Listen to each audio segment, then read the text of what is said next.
আজি মই বনালোঁ আমাৰ অসমীয়া সমাজৰ থলুৱা জুতি পাৰ মাংসৰ জোল জালুকীয়া অকণমান বনাইছোঁ।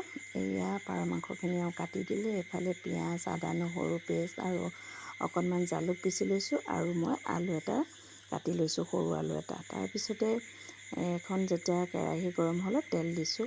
তেল বেছি দিয়া নাই কিন্তু দেই, তেল কমাই দিছোঁ কাৰণ পাৰ মাংসত সাধাৰণতে বহুত তেল ওলায়। তাৰপিছতে মই এই পিঁয়াজখিনি দি দিলোঁ।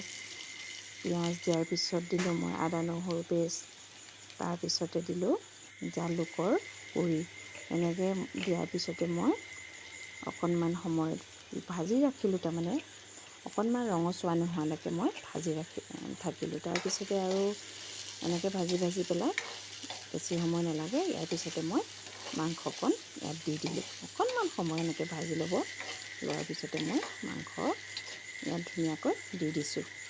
এয়া আপোনালোকক দেখুৱাই আছোঁ। এয়া মাংসকণ এনেকৈ দিলোঁ আৰু আচলতে পাৰ মাংসকণ ইমান জুতি বুদ্ধি নালাগে নহয়নে, যেনেকৈ বনালেও খাই ভাল লাগে। মই কিন্তু বিৰাটেই ভাল পাওঁ কাৰণ মই লোকেল মুৰ্গী আৰু পাৰ মাংসৰ বাদে অন্য মাংস যিহেতু নাখাওঁ, এনেকৈ পাৰ মাংসকণ বনালে খুব ভাল লাগে। আৰু ৰাতি বনোৱাৰ বাবে কলডিল আনিবলৈ নহ'ল, বাৰীত কলডিল আছিল। এনেকৈ মই আলু দিয়ে বনাইছোঁ। এইফালে দি দিলোঁ জোখমতে নিমখ দিলোঁ আৰু এয়া হালধি দিলোঁ। তাৰপিছতে আৰু মই লৰাই ৰাখিলোঁ। আচলতে মোৰ ঘৰত কোনো নথকাৰ বাবে অকণমান অসুবিধা হৈছিল। মই এখন হাতে কেমেৰাটো ধৰিছিলোঁ আৰু এখন হাতে মই এনেকৈ লৰাই আছিলোঁ। তাৰপিছতে এনেকৈ লৰাই পেলাই আৰু খুব সহজতে হৈ যায় ন, এনেকৈ ঢাকোন দিলোঁ। তাৰপিছতে অকণমান পিছতে আপুনি অকণমান সময় মূৰে এনেকৈ লৰাই থাকিলোঁ। সেয়া চাওকচোন আপোনালোকে, ইয়াত ধুনীয়াকৈ তেল ওলাইছে। তেল বেছি দিবই নালাগে আচলতে, খুব ধুনীয়াকৈ পাৰ মাংসৰ পৰা তেল ওলায়। তাৰপিছতে এয়া মই অকণমান দি দিছোঁ মিট মছলা আৰু অকণমান দিছোঁ মই ইয়াত ৰেড চিলি, কাৰণ কেলৈ ল'ৰাই খাব ন, সেইটো কাৰণে অকণমান জুতি বুদ্ধি দিছোঁ। আৰু ল'ৰাৰ যিহেতু চৰ্দি হৈ আছে, অকণমান জালুকীয়া দিলে ভাল হ'ব বুলি মই এয়া পাৰ মাংস বনাইছোঁ। জ্বৰ নাই বাৰু, এনেই অলপ চৰ্দি কাহ আছে। তাৰপিছতে আৰু মই এনেকৈ ধুনীয়াকৈ ভাজি পেলাই ঢাকোন দি ৰাখিলোঁ। তাৰপিছত ঠিক অকণমান সময়ৰ পিছতেই এয়া চব ধুনীয়াকৈ সিজি আহিছে।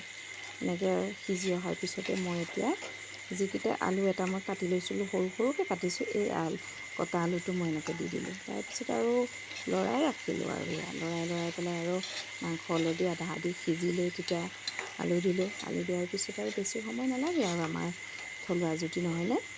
আৰু কোনে কেনেকৈ বনায় আপোনালোকে জনাবচোন দেই। আচলতে মই এনেকৈয়ে বনাওঁ যিকোনো মাংসই। আৰু তাৰপিছত চাওকচোন এয়া ধুনীয়াকৈ হৈ আহিছে। আৰু এতিয়া যিহেতু জালুকীয়া, ইয়াত অকণমান পানী এতিয়া মই গৰম কৰি লৈছিলোঁ। এয়া গৰম পানী আপোনাৰ এগিলাচমান দিছোঁ। আচলতে জালুকীয়াৰ কাৰণে অকণমান পানীটো সৰহীয়াকৈ দিম আৰু অকণমান পানী মই ইয়াত এড কৰি দিছোঁ।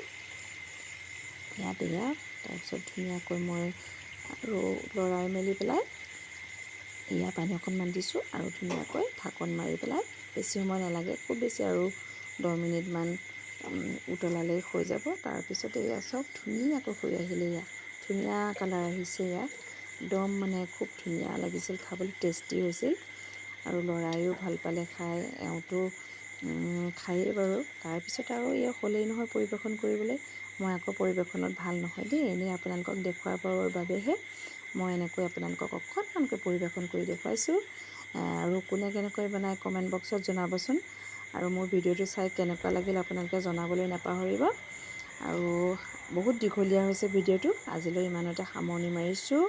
আৰু সকলোকে পুনৰ আন এটা ভিডিঅ'ত লগ পোৱাৰ প্ৰতিশ্ৰুতিৰে আজিলৈ এৰিছোঁ। Bye bye, love you all, bye bye.